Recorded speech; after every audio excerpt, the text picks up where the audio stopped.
안녕하십니까. 반갑습니다.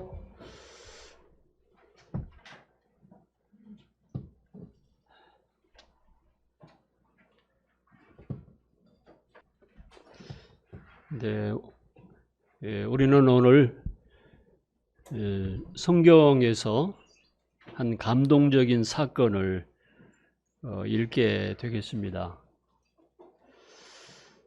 이 말씀을 읽고 함께 나누게 될 때 저희 모두가 다 큰 위로를 받고 또 교훈과 도전을 받게 되기를 바라겠습니다.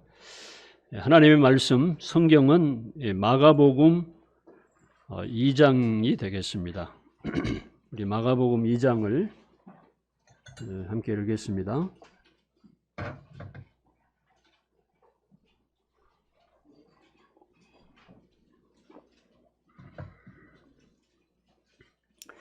마가복음 2장 1절에서 12절까지입니다. 교대로 한 절씩 읽겠습니다. 제가 1절 읽고 2절을 읽어주시고, 자, 수일 후에 예수께서 다시 가버너움에 들어가시니 집에 계시다는 소문이 들린지라.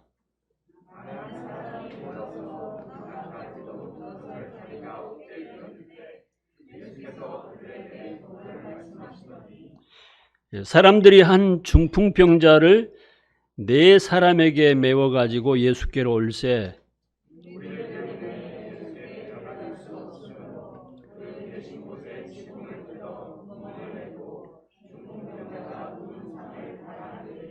예수께서 그들의 믿음을 보시고 중풍병자에게 이르시되 작은 자야 내 죄 사함을 받았느니라 하시니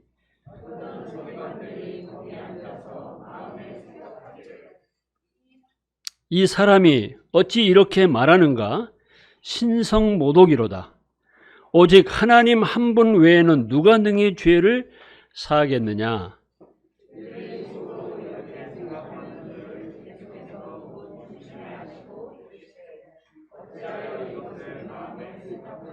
중풍병자에게 내 죄 사함을 받았느니라 하는 말과 일어나 내 상을 가지고 걸어가라 하는 말 중에서 어느 것이 쉽겠느냐?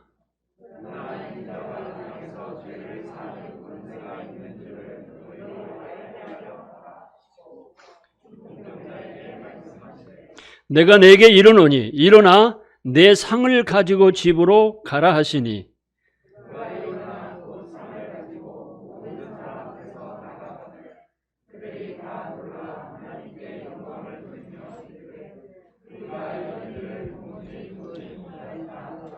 네, 아멘. 감사합니다.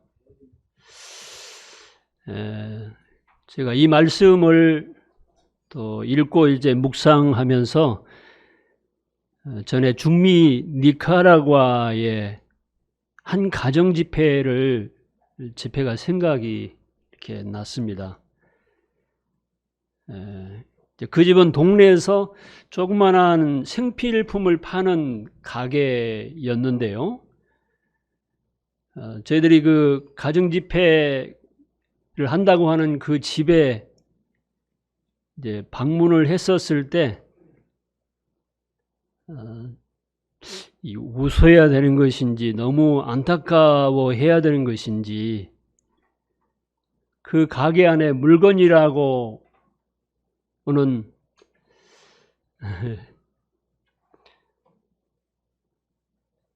한 가정집에 우리 같으면 우리 가정집에 있는 물건 몇 개만 또 못하는 이런, 예를 들어서 화장지가 10개 들어 이제 한 봉지가 이제 우리들 집에는 하나 내지는 2개씩은 보통 이제 가지고 있잖아요.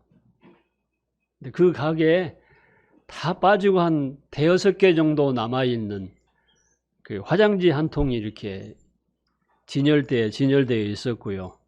콜라, 음료수 한두 병 정도, 2~3병 정도, 그리고 과자 몇 봉 정도가 고작인 이런 가게였습니다. 가게 크기는 이게 한 40평이니까요.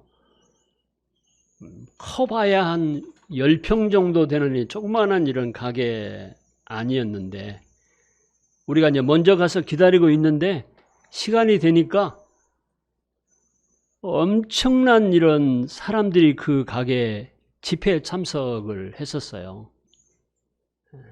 제가 어디서 말씀을 전하기도 좀 불편할 정도로 한쪽으로 구석에 밀려 있고,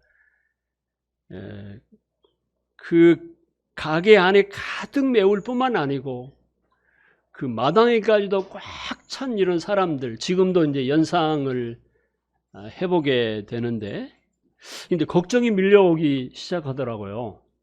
이 사람들이 뭔가 한국에서 손님이 왔다니까 선물을 받을 기대하고 왔나? 아무것도 준비한 게 없었어요. 혹시 뭐 간식이라도 이렇게 준비했어야 되는 것 아닌가? 그냥 아무것도 준비하지 사실 못한 채 이렇게 그 집회에 참석해서 이제 말씀을 복음을 전하기로 되어 있었는데, 그러나 어쨌든 아이들부터 시작해서 노인에 이르기까지 꽉 찬, 모르겠어요. 적어도 그 10평 정도 되고 그 마당이 별로 높지 않은 곳이었는데 엄청 많은 이런 사람들이 참석을 해서 말씀을 전하고 났는데, 자기들이 다 간식을 준비하고 나누더라고요. 놀랐어요. 우리한테 뭔가 기대하는 이런 분위기가 아니어서 마음에 좀 안심은 되고 다행스럽다는 이런 생각을 하게 되면서,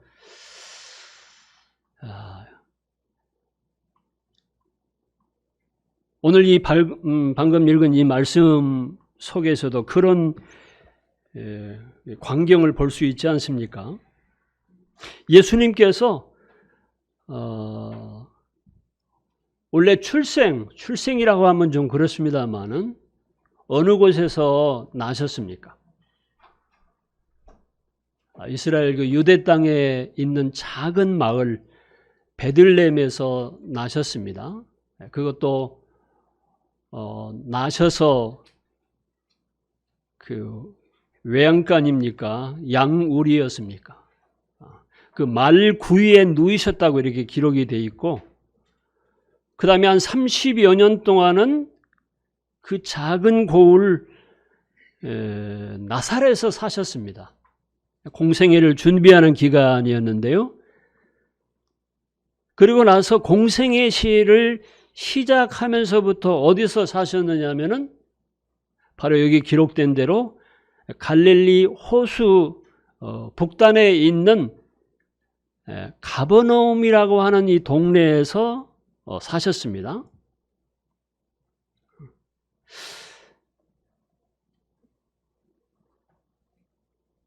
그런데 예수님이 다른 곳에 계시다가 수일 후에, 그러니까 여행 중에 계셨을 것이라고 생각을 해볼 수가 있는데, 아마도 전도 여행을 하셨겠죠. 이 마을 저 마을 다니면서 하나님의 복음을 전하는 이런 일을 여행을 하시고 이제 돌아오셨을 것으로 짐작을 해볼 수가 있는데, 다시 본 동네 가버나움으로, 사시던 곳 가버나움으로 이렇게 돌아오셨습니다. 그리고 집에 계셨는데 어느 집이었는지, 누구의 집이었는지는 모르겠어요. 예수님이 살던 집이었는지 어느 집이었는지 모르겠습니다만은, 그 예수님이 가버나움에 들어오셔서 어떤 집에 계시다는 이런 소문이 들렸다고 하는 것입니다. 사실은 이제 어떤 여행을 하든지 간에 여행을 하고 돌아오게 되면 여독이라고 하는 것이 있거든요. 집을 떠나게 되면. 그래서 피곤하고 이렇게 좀 쉬고 싶은 이런, 또 쉬어야 되는 이런 육체적인 현상인데, 예수님이 어쨌든 뭐 나 들어옵니다 하고 이렇게 소문을 내지 않았을 것 같은데, 들어오셨다는 소문이 들리면서 많은 사람이 그 계시던 집에 모여들었습니다.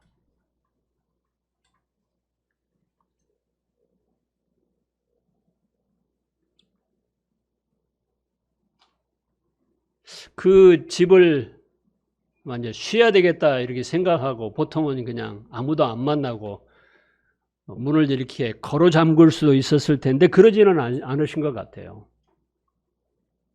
그래서 그 많이 모여드는 많은 사람들에게 무엇을 하셨느냐 하면은 도를 말씀하시더니 그랬습니다. 2절에 많은 사람이 모여서 문 앞까지도 들어설 자리가 없게 되었는데 예수께서 그들에게 무엇을 하셨어요? 도를 말씀하시더니.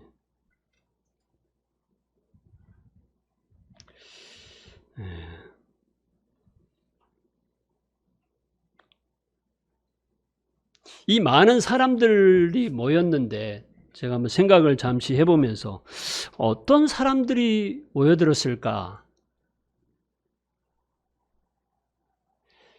별의별 사람들이 다 거기에 왔을 것 같아요.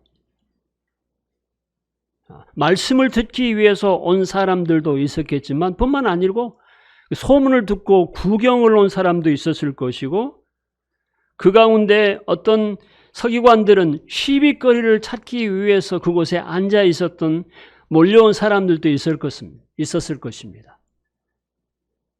또 어떤 사람들은 병을 낫기 위해서 온 사람도 있었을 것이고 여러 부류의 사람들이 그곳에 모여들었을 것인데 예수님은 어쨌든 그 모여든 사람들에게 도를 말씀하셨습니다. 다시 말해서 하나님의 복음을 이렇게 증거하셨던 것으로 기록이 되어 있는데요. 이 말씀을 증거한다고 하는 것은 기도와 함께 예수님의 핵심적인 그런 사역이었습니다. 사도행전 6장에 보면은 사도들의 주된 사역도 동일하게 기도와 말씀을 전하는 이런 사역이었습니다. 시편 119편을 읽게 되면은 시편 기자는요, 말씀을 여러 가지로 표현을 하고 있습니다. 주의 도, 여호와의 율법, 여호와의 증거, 주의 규례, 주의 계명, 주의 말씀, 주의 증거, 주의 법, 주의 교훈, 이런 여러 가지로 아무튼 표현하고 있는데 어쨌든 이 도라고 하는 것은 하나님의 말씀을 가리키고 있는 것인데요. 이 하나님의 말씀 성경은 모두가 다 하나님의 감동으로 되어 있습니다. 예수 그리스도를 믿음으로 구원을 받게 하는 지혜를 주는 이런 말씀이고 디모데후서 3장 16절에 말씀하신 대로 교훈과 책망과 바르게 함과 의로 교육하기에 유익한 이런 말씀입니다. 그래서 우리 그리스도인들도요, 하나님의 말씀이니 성경을 읽고 묵상하고 듣는 것은 매우 중요합니다. 신앙생활 속에서 이보다 더 중요한 것은 없을 것입니다. 여러분들이 지난 한 주간을 보내시면서 많이 분주하셨을 것인데 얼마나 하나님 말씀을 이렇게 대하셨는지, 아니면 한 구절도 읽지 못하고 오늘 이 시간에 비로소 성경을 여는 것인지,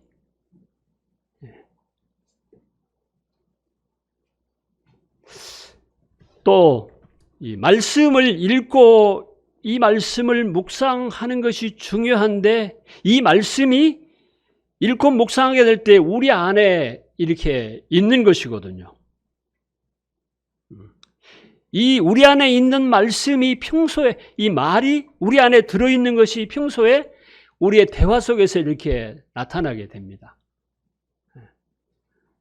자, 우리가 무엇을 생각하고 우리 안에 어떤 생각을 가지고 있느냐에 따라서요, 평소에 다른 사람들과의 대화를 이렇게 내가 하는 말을 생각해 보게 되면은 그 말이 내 속에 있는 것들이 나타나게 돼 있어요. 세상 사람들과 어떤 물질적인 돈 이야기에 푹 빠져 있으면 늘 돈 이야기를 하게 되는 것입니다. 왜냐하면 그 속에 돈에 관한 이런 생각이 차 있기 때문에 그런 것이죠.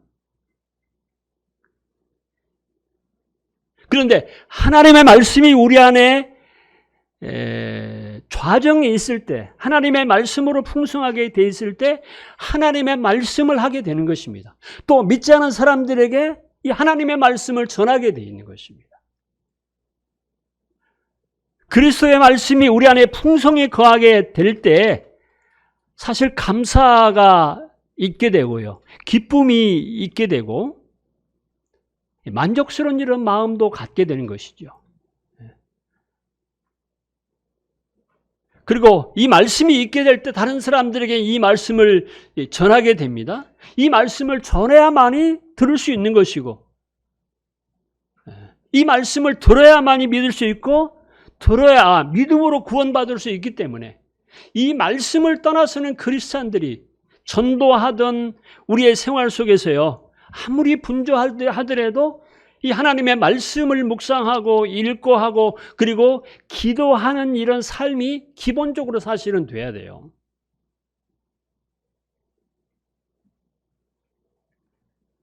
그리고 거기에 좀 더 나아가서 이 말씀을 우리 주변 사람들에게 증거하는 것입니다. 혹시 지난 한 주 동안 한 번 더 제가 묻습니다. 어떤 사람에게 예수님에 대해서 성경 말씀을 한 구절이라도 이렇게 증거해 본 적이 있으시나요? 저는 금요일 날 기도회 때 여러 성도들이 기도 요청을 이렇게 개인적으로 하는 것을 이렇게 듣게 되면서 어떤 누구가 하나님께 돌아올 수 있도록 기도해 주십시오 라고 하는 이런 기도 제목을 참 듣고 싶은 이런 마음이 있는데 많지 않은 것을, 또 그런 기도 요청을 들을 때 정말 제 마음속에 너무 기쁨이 있습니다. 기도라고 하는 것은, 무엇을 요청한다고 하는 것은 실제로 전도하는 가운데 있기 때문에 그 구도자를 위해서, 그 영혼을 위해서 기도 요청을 하는 것이거든요. 기도 집회에 참석하시는 분들이 정말 들로 인해서 큰 감동과 또 위로를 제가 격려를 받습니다. 또 그 가운데 여러 기도 제목이 있을 수 있는데 여타한 기도 제목보다도 어떤 누구에게 누구를 위해서 구원받을 수 있도록 기도해 주십시오라고 하는 이런 기도 요청이 저게 참 격려가 됩니다. 어쨌든 우리는 하나님 말씀과 기도의 삶을 떠나서 정상적인 이런 그리스도인의 삶을 살 수가 없습니다. 우리는 다시 한번 월요일을, 이번 주일을 시작해서 다시 말씀 가운데로 돌아가야 됩니다. 다시 무릎을 꿇어야 됩니다. 이것이 크리스천들의 정말 기본적인 삶이거든요. 이거 없이요, 크리스천들이 정상적인 신앙생활을 하기가 어렵다고 하는 것입니다. 예를 들자면 여러분들 일상적으로 생활하기 위해서 밥을 늘 먹지 않습니까? 또 호흡을 해야 되지 않습니까? 무엇을 먹지 않고 호흡하지 않고 살 수 없는 것이 우리 육체이거든요. 근데 그것은 억지로라도 어쨌든 밥맛이 없어도 늘 음식을 섭취하려고 애를 쓰고, 그것은 우리의 일상적인 정상적인 삶을 위해서 그러는 것처럼 말씀과 기도도 마찬가지입니다. 말씀을 섭취하는 것은 우리의 영혼의 양식을 섭취하는 것이고, 마치 우리가 정상적으로 좋은 공기를 마시려고 하는 것도 호흡하기 위해서, 우리 육체를 위해서 그렇게 하는 것인데, 마찬가지로 기도도 영적인 호흡과 마찬가지가 되는 것입니다. 한 달, 일주일, 2주, 한 달 이렇게 지나도록 말씀을 멀리하게 되면요, 우리가 물론 구원받아서 우리 안에 성령님이 계십니다만 거의 성령님이 소멸되어진 이런 상태로 세상 사람들과 별로 다를 바 없는 정말 맥없는 이런 삶을 살아갈 수밖에 없습니다. 오늘 그런 말씀을 드리려고 하는 건 아니었습니다만, 자, 여기 많은 사람들이 운집해 있고 문 앞에 그 밖에도 어쨌든 그 비집고 들어갈 수 있는 틈이 없을 정도로 많은 사람들이 예수님이 계시는 그 집에 몰려들었는데 어떤 일이 벌어졌습니까?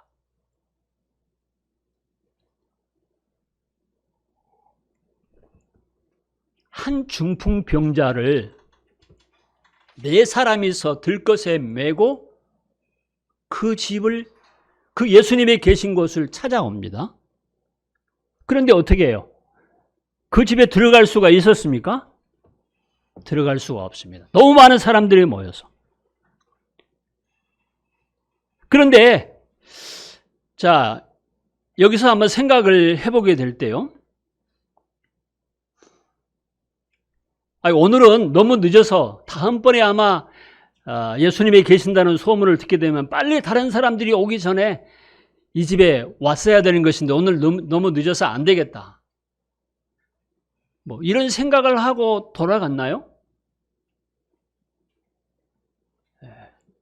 아니면은 그 사람들을 비집고 이 사람은 정말 고통스럽게 지금 생활하고 있는 사람이기 때문에 비집고 갔습니까? 그런 것도 아닙니다.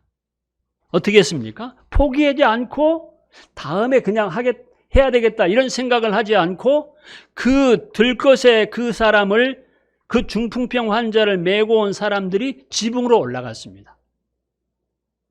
그리고 지붕을 뜯어서, 우리가 이제 우리 젊은 얘들은 지붕을 어떻게 뜯을 수 있냐, 콘크리트로 돼 있고 뭐 지붕을 쉽게 뜯을 수 있는가 이런 생각을 할 수 있는데, 사실 그때 당시에 이스라엘의 가옥 구조를 보게 되면은 크게 지붕을 뜯는데 어렵지 않은, 그래도 사람들이 그 집 안에 가득 메우고 있는데 들어갈 수가 없기 때문에 지붕을 뜯어서 침상째, 그것도요 한 사람이 스스로가 아니고 다른 사람들에 의해서 그 침상 그 내구덩이를 끈으로 메어서 달아내린다고 한번 생각을 해보십시오. 그러면은 조금 뚫어서는 안 되는 것입니다. 엄청 크게 뚫어야 되는 것이고, 왜냐하면 거꾸로 세워서 내릴 수도 없잖아요. 왜냐하면 사지로 움직일 수가 없는 이런 사람이기 때문에. 그래서 넓게 뚫어서 그 침상이 기울어지지 않게 4사람이 균형을 맞춰서 그 집, 예수님이 계신 말씀을 전하는 곳으로 내려야 되기 때문에 그 작업이 보통 작업이 아니었을 거라고 하는 것입니다. 그런데요, 중풍이라고 하는 거 요즘에 그런 용어를 쓰지 않지요, 별로. 뭐라고 합니까? 뇌졸중, 뭐 뇌출혈, 뭐 이런 어떤 용어로 보통 이제 의학적인 용어로 그렇지 않습니까? 다시 말해서 신체의 일부라든가 전신을 쓰지 못하는 이런 환자를 가리키는 말입니다. 어떤 이유가 됐든. 여기 유진아점이 저기 서 계시는데 그런 생각이 듭니다. 맞는지 모르겠어요. 상동에 이렇게 중풍으로 누워있는 한 아주머니를 소개를 받아가지고 제가 복음을 전하려고 한 적이 있어요. 맞죠? 기억나시나요? 아마 유진아 자매님이 소개하고 인도했던 분 같은데, 근데 제가 거기 그 집에 도착을 하니까 이 아주머니가 침상에 누워서 거의 일어나지도 못하는 이런 상태였습니다. 일어나려고 바둥거리는데 그냥 누워 계십시오. 그리고 이제 말씀을 전하려고 하니까 이 아주머니가 만약에 나를 고쳐주시면은, 저한테 그러는 거예요. 내가 죽을 때까지 평생을 우리 집에 와가지고 종살이를 해주겠다고 그랬어요. 애원을 했습니다. 얼마나 활동하고 싶었으면, 얼마나 정상적인 이런 옛날로 돌아가고 싶었으면, 아니 일어나기도 하고 그냥 어떤 사람들처럼 한쪽을 못 쓰면은 이렇게 쩔뚝거리면서라도 좀 운동이라도 하고 싶은 이런 마음이 간절해서 제발 내 병을 좀 낫게 해 주십시오. 내가 저희 집에 와서 일평생을 신모사지를 하겠다고 하는 것이었어요. 그 말이 얼마나 진지한지. 제가 그랬어요. 아주머니, 하나님이나 하실 수 있는 일입니다. 사실 이 병은 병원에서 안 되는 이런 병이지요. 제가 고칠 수 없고 하나님은 고쳐줄 수 있을 겁니다.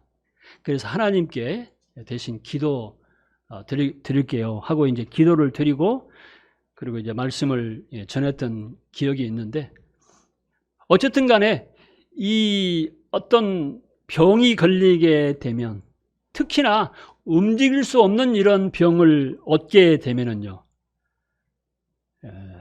그 병을 치료받고 싶은 이런 마음이 간절할 수밖에 없습니다. 저는 이 말씀을 보면서 어떤 생각을 해볼 수 있습니까? 우리들이 움직일 수 있다는 것에 대해서 감사해야 되지 않을까요? 어느 부위에 사실은 완전히 100% 건강한 사람은 우리 가운데 한 사람도 없습니다. 어디가 아파도 다 아파요. 이것이 불편할 수도 있고 저런 부분이 불편할 수도 있습니다. 그런데 사지를 움직일 수 없는 전신마비 상태에 있는 이런 사람보다는 우리가 얼마나 자유롭게 조금은 불편하지만 움직일 수 있는가 하는 점에 대해서 감사할 수가 있습니다. 또 감사해야 됩니다. 범사에 감사하라고 하는 말씀을 잠깐 생각해 보면 왜 그렇게 말씀하셨을까? 또 항상 기뻐하라 말씀하시고 쉬지 말고 기도하라고 말씀하셨을까? 그러면은 사실 우리들이요, 범사에 감사하지 않기 때문에 그렇습니다. 감사할 일이 정말 많아요. 그렇지요? 찾아보면은요, 불평할 일보다도 감사할 일이 너무 많은데 보편적으로 불편한 것을 많이 생각하게 됩니다. 좋은 일들이 정말 많은데도, 부부간에도 보면은요, 부부간에 참 좋은 이런 부분들이, 장점들이 엄청 많은데 때로는 우리들은 부부간에도 늘 그 안 좋은 것만 생각하는 이런 경향들이 우리가 생길 때가 있습니다. 그래서 고맙게 여기기보다도요, 함께 해줘서 고맙게 여기기보다도 늘 뭔가 문제를 이렇게 지적하게 되고 또 그것을 지적해서 상대방을 어렵게 하고, 혹시 우리들이 너무 그냥 불에 넘쳐서 그런 거는 아닌가요? 남편이나 아내로 인해서 정말 감사할 일들이, 또 형제자매들도 마찬가지입니다. 사실은요, 형제자매들이 세상 사람들에 비해 볼 때요, 엄청 착하거든요, 사실은요.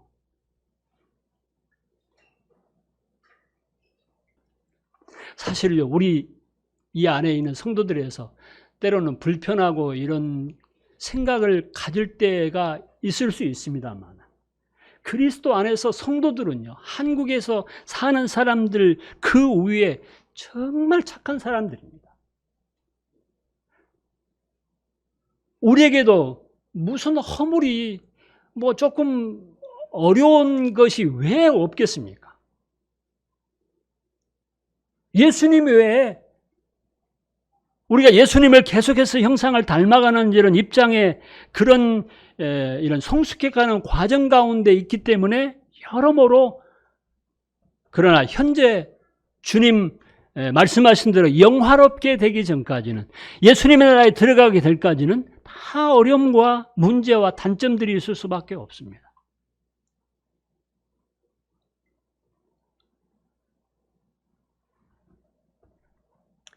이 전신마비 환자가 정말 치료를 받고 싶었겠죠. 낫고 싶었겠죠. 아니면 이 병에서 완전히 완치되는 것보다도 내가 걸을 수만 있으면 좋겠다. 그런데 걸을 수도 없는, 누군가 나를 도와주지 않으면 움직일 수 없는 이런 상태였기 때문에, 아마도 몸이 아파 보신 분들은 아시겠습니다만, 자기가 몸이 불편한 이런 부분에 대해서 여러 가지 얘기를 들을 수 있습니다. 이것이 좋다더라, 이것을 먹어보시오, 저것을 먹으시오, 어디 가면 뭐 효과가 있을 겁니다, 이 병원 가보시오, 저 병원 가보시오. 그렇게 시도를 해보고 말을 들어보고 해봤겠습니다만은 소용이 없는 경우들이 있습니다. 절망적인 상태에 누워 있습니다. 차라리 이런 사람들은 아이고 내가 차라리 죽어버렸으면 하는 생각이 할 수도 있을 것입니다. 아마 대소변을 받아내는 이런 전신마비의 환자이기 때문에 받아내는 상태였을지도 모릅니다. 그러면요, 대소변을 받아낼 정도로 전신마비 환자였다면요, 가족들도 더 이상 그 환자를 돌아볼 기력이 없어질 수도 있어요. 또 그들에게 친구도 다 떨어져 버릴 수도 있습니다. 그런데 주변 사람들이 그들의 어떤 사람, 친지들이었는지 동네 사람이었는지 모르지만은 그에게 한 가지를 더 말해줍니다. 예수님께 가면은 나을 수 있다. 이런 소문을 듣고서 어떻게 할 것인가? 움직일 수가 없습니다. 가자. 가고 싶은데 못 가. 그러면은 어떻게 할 것이냐? 이 사람이 누워있는 그 침상체에 네 사람이서 이 환자를 메고서 예수님을 찾아갑니다. 그 목적이 뭡니까? 단 한 가지. 병을 고침받기 위해서. 중풍인지 어쨌든 다른 이유든지 간에 전신마비 상태에서 움직일 수라도 있다고 한다면 이런 기대감을 가지고 그런 목적을 가지고 예수님이 계신 집으로 갔는데 거기에 많은 사람들이 인해를 이루고 있었습니다. 들어갈 수가 없습니다. 아까 말씀드린 대로 그런데 포기하지 않았다고 하는 거예요. 다음 날 오자 이렇게 생각하지 않았다고 하는 것입니다. 그는 적극적으로 옥상에 올라가서 지붕에 올라가서 지붕을 뚫습니다. 또 들건 내 귀퉁이에다가 끈을 매달아 가지고 그 예수님의 말씀을 전하는 곳으로 그 환자를 내립니다. 그런데 지금 이 시간처럼 말씀을 전하는 그 분위기는 아주 진지했을 것입니다. 그런데 갑자기 생각해 보십시오. 지금 이 천정이 뜯어내려서 무슨 침상이 이렇게 내 구퉁이가 끈을 매달아서 내려온다고 생각해 보십시오. 그러면 지붕을 뜯게 될 때요, 막 물건이 떨어지고 막 흙먼지가 날리고 난리가 났을 거예요. 그러면 그 분위기를 한번 생각해 보십시오. 사람들이요, 진지하게 말씀을 듣다가 이게 웬일이야? 누가 속된 말로 어떤 놈이 이런 짓을 하는 거야? 그 말씀을 전하는 예수님의 반응은 어땠을까요? 그 무례하기 짝이 없는 짓 아니겠습니까? 그리고요, 남의 집인데 남의 집 지붕을 뜯는다고 하는 것, 그것도 보통 일이 아니거든요. 여러 가지로 생각할 때 그런 생각을 실질적으로 실천한다고 하는 것은요, 너무나도 보통 사람들에게는 상상할 수 없는 이런 일이라고 하는 것입니다.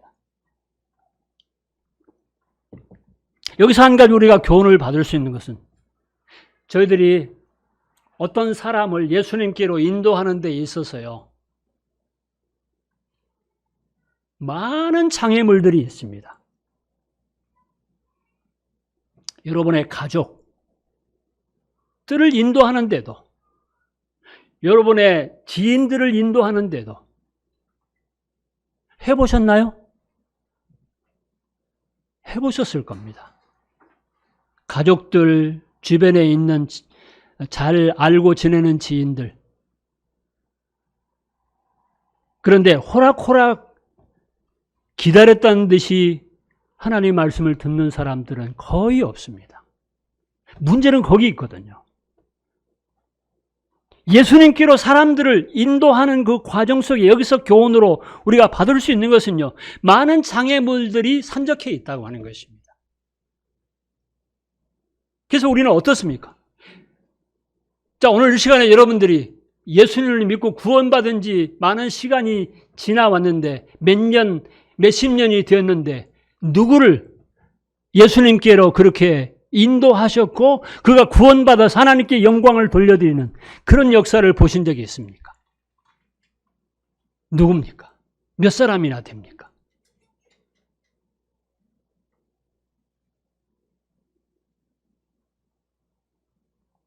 아니, 한 사람도 못한 거 아닙니까? 혹시 20년이 됐는데 단 한 사람도 예수님께로 내 지인들을, 내 가족들을 인도하지 못한 이런 사례는 혹시 없는가요? 문제는 어디가 있었습니까?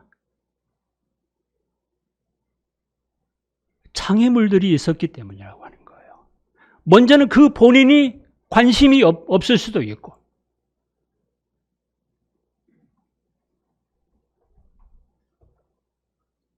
또 관심이 있는 사람들도 그 장애는 산적해 있습니다. 악한 영이 이것을 방해하거든요. 그냥 놔둘 리가 없습니다.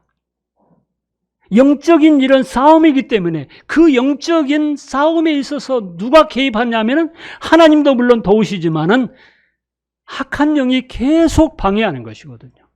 말씀을 듣는데도 다른 생각을 합니다. 여기 이제 앉아 계신 분들도 있는데요. 어떤 분들에게 좋으신 분도 계시고, 어떤 분은 이제 듣는 것 같은데 다른 생각을 계속 하는 분들도 계실 수 있습니다. 구도자들은 어떻겠습니까? 구도자들은 하나님의 말씀을 전하는데요. 가끔 그럴 필요가 있어요. 전하면은 다른 얘기를, 화제를 돌려볼 수가 있습니다. 딴 생각하고 있어요. 소위 말해서 이제 멍 때리고 있는 경우들이 있습니다. 1시간 전해봐야 한 10분 전화돼요. 어느 정도나 듣고 있는지 우리가 알 수 없어요. 어쨌든 이것은 예수님께로 사람들을 죄인들을 인도하는 데 있어서는 여기서 분명히 우리들에게 교훈을 받을 수 있는 것이 장애가 있다고 하는 사실입니다. 이것을 극복해야만이 역사를 볼 수 있다고 하는 것입니다. 우리들도요, 마찬가지입니다. 어떤 사람이 우리를 위해서 기도하고 우리를 하나님께로 인도하는 과정 속에요, 허락하지 않았습니다. 근데 그들이 우리를 포기해버렸다고 한다면, 다음으로 늘 미루고 우리를 그냥 놔둬버렸다고 한다면, 현재 우리가 있을 수가 있습니까?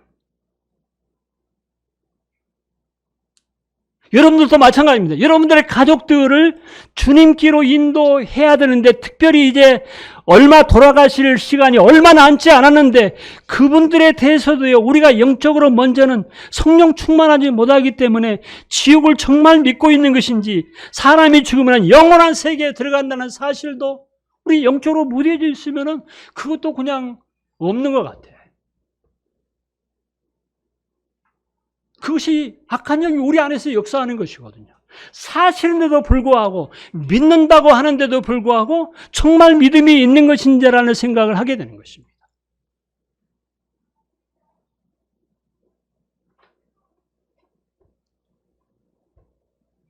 또 여러 가지로 장애물들이 있습니다. 이 중풍병자를 4사람이서 메고 가는 그 사람들을 생각해 보게 될 때, 그러나 우리들이 이것을 극복하지 않으면 안 되는 것입니다.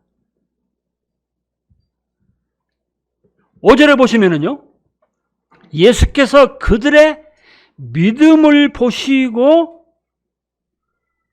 중풍병자에게 이르시되 작은 자야 내 죄 사함을 받았느니라 말씀하셨습니다. 여기서 예수님께서 무엇을 보셨다고요? 그들의 열심을 보셨습니까? 그 무례한 행동을 보셨습니까? 그 예수님의 반응이 뭐였습니까? 정말 그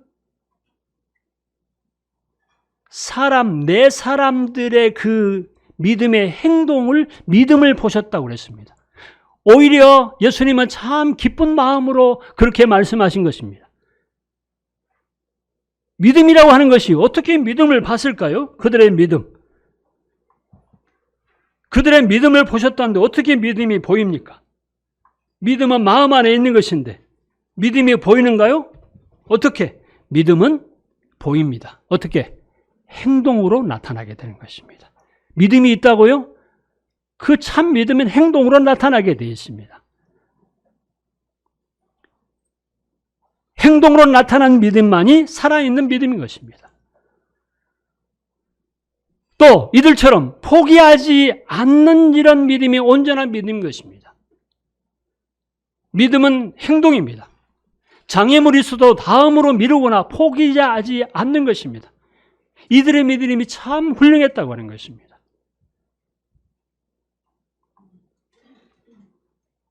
저는 때로는 그런 생각을 해볼 때가 있습니다. 저희 부모님들도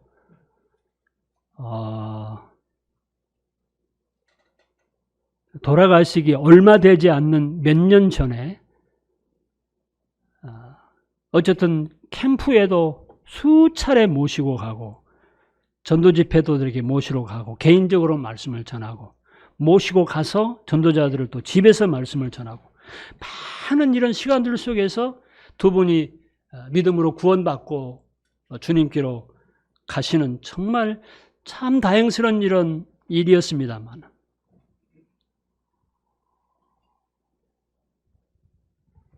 성도님들의 부모님들 돌아가셨다는 이런 부고를 접했을 때요.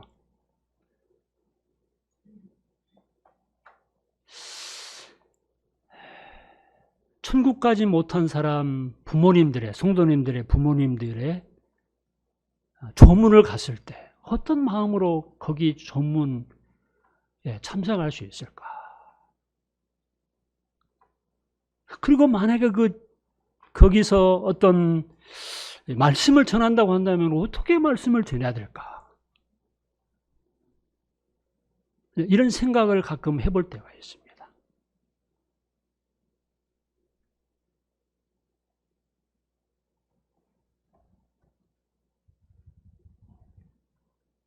여러분, 믿음이 없는 사람들에게 있어서 먼저 믿은 사람들이 중요한 것입니다. 그들을 탓할 수는 없는 것입니다. 저 사람은 관심이 없으니까. 사실은요, 우리가 이미 복음을 깨달아서 믿고 구원받은 성도들이 사실을 알고 있는 사람들이 모르는 사람들에게 전해야 되는 것이거든요. 누가 전하겠습니까? 우리 교회로 가자고 그런 것이 아니고요. 교인 삼으려고 하는 것이 아니고 우리 중심에 그 영혼을 사랑하는 불쌍히 여기는 마음이 먼저 우리 안에 있어야 되는 것입니다. 아니, 교회로 데리고 오기 전에 그 사람에게 하나님에 대해서 영원한 세계에 대해서 죄로 말미암는 영원한 멸망에 대해서 그들에게 증거해 줘야 되는 것이거든요. 믿고 안 믿고는 그에게 책임이 있는 것이고, 그러나 성경은 찾을 때까지 찾지 않겠느냐. 계속적으로 그가 믿고 돌아올 때까지, 그것이 하나님의 뜻이니까. 모든 사람이 구원받는 것이 하나님의 뜻이기 때문에 그가 구원받을 때까지 계속적으로 죽을 때까지, 내가 이 세상을 떠날 때까지 그가 돌아오는 것을 보지 못한다 할지라도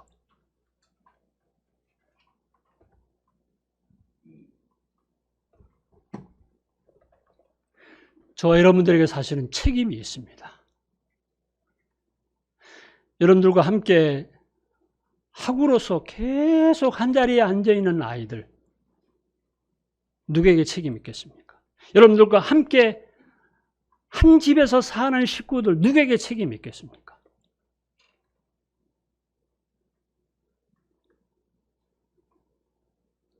여러분, 살아있는 믿음을 주님으로 우리에게 요구하십니다. 믿음은 마음에 있는 것이지만 그 믿음이 행동으로 나타나게 되는 것입니다. 이것은 전도하는 것뿐만 아닙니다. 행함이 없는 믿음은 다 헛것이라고 죽은 것이라고 말씀하셨지 않습니까? 예수님이 그 믿음을 보시고 그들의 행동을 보신 것이 아니고 믿음을 보셨는데 실제로 그 행동으로 그들에게 나타나는 것입니다. 그래서 그 믿음을 보시고 하신 말씀이 뭐였습니까? 작은 자야, 내 죄사함을 받았느니라. 아니, 왜 이런 말씀을 하실까요? 지금 이 사람이 죄 용서 받으러 갔습니까? 구원 받으러 갔나요? 목적이 뭐였습니까? 이 사람을 데리고 침상채 그 예수님 앞에 내릴 정도의 열정을 보인 그 이유는 단 한 가지, 중풍병에서 치료받기 위해서 그렇게 하는 것입니다. 근데 예수님이 전혀 다른 얘기를 하십니다. 소자야, 작은 자야, 내 죄의 사함을 받았느니라. 이게 무슨 말일까요? 시간은 가고 큰일 났네.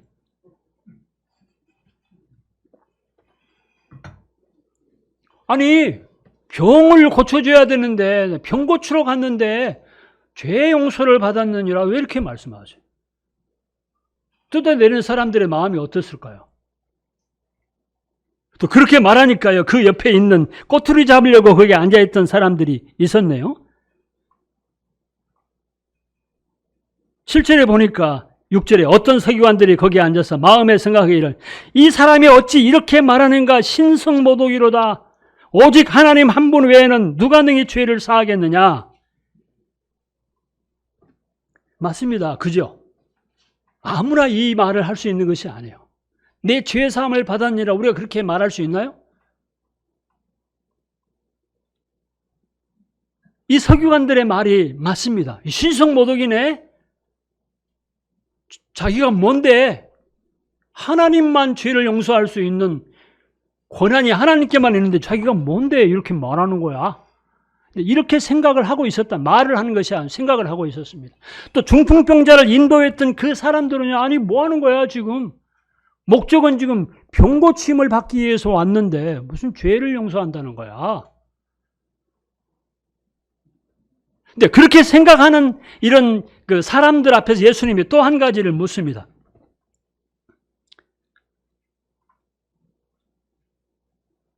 구절에 보시면 중풍병자에게 내 죄 사함을 받았느니라 하는 말, 그리고 그들이 원하는 대로 일어나 내 상을 가지고 걸어가라 하는 말 중에서 어느 것이 쉽겠느냐? 여러분, 예수님이 그들에게 질문했는데 여러분에게 한번 질문을 받는다고 생각을 해보십시오. 뭐가 쉽겠습니까? 죄 사함을 받았느니라 아니면은 내 상을 들고 걸어가라. 어떤 말이 더 쉽겠어요? 예수님이 질문하신 건데. 애매하죠? 무슨 뜻인가?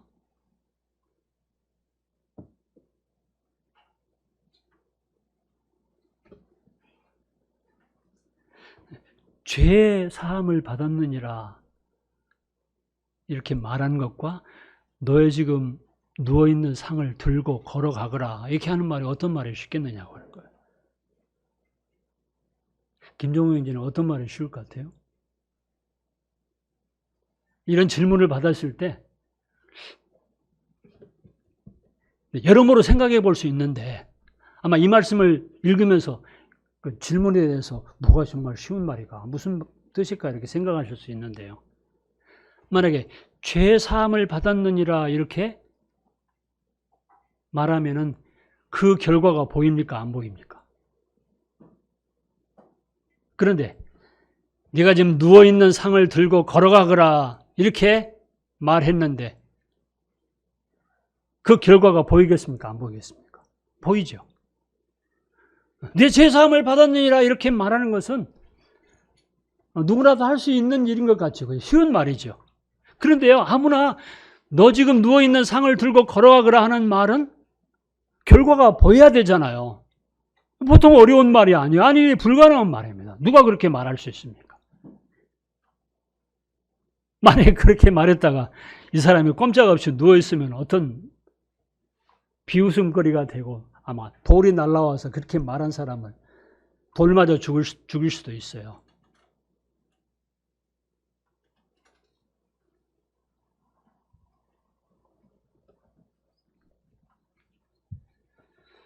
그런데 사실은요, 여기서 또 한 가지 생각해 볼 수 있는 것은 보통 사람들은요, 육체적인 이런 문제를 굉장히 크게 생각한다고 하는 것입니다.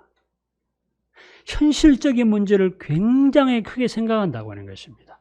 다시 말해서 전신마비 상태로 누워있는 것에서 고침을 받는 것을 굉장하게 크게 여기고 있다고 하는 것입니다. 이 사람들의 목적이거든요. 근데 예수님은 의외로 내 죄사함을 받았느니라 이렇게 말씀하셨어요. 이 말은 무슨 말입니까? 예수님 편에서 무엇이 더 우선적이고 무엇이 더 중요하다는 말입니까? 사람들은 외적인 것, 육체적인 것을 중시 여기는 마음이 보통 사람들의 다 똑같은 마음인데 예수님은 그 영혼의 병을 치료하는 것이 더 중요한, 더 우선적인 목적이라고 하는 것을 말씀해 주고 있는 것입니다. 그 영혼이 구원받는 것, 하나님으로부터 죄 용서를 받는 것이 중풍병에서 치료받는 것보다 더 우선적이라고 하는 사실을 말씀해 주고 있는 것입니다.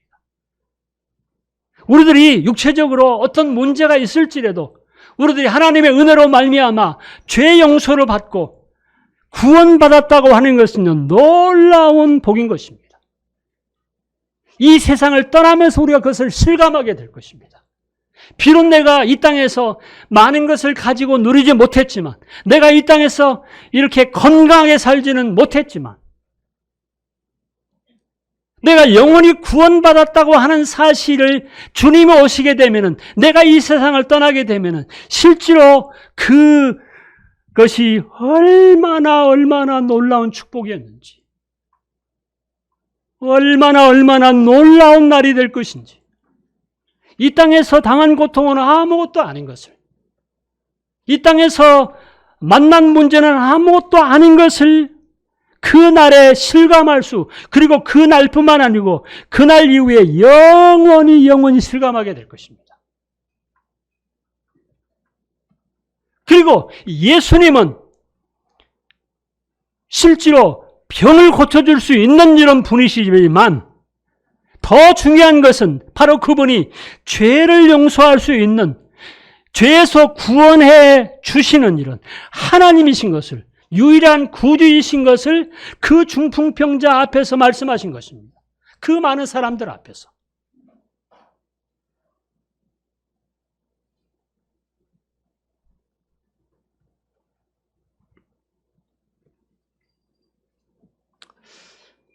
기도하겠습니다. 은혜로우신 아버지, 하나님의 은혜로 저희들이 영혼이 죄에서 구원받고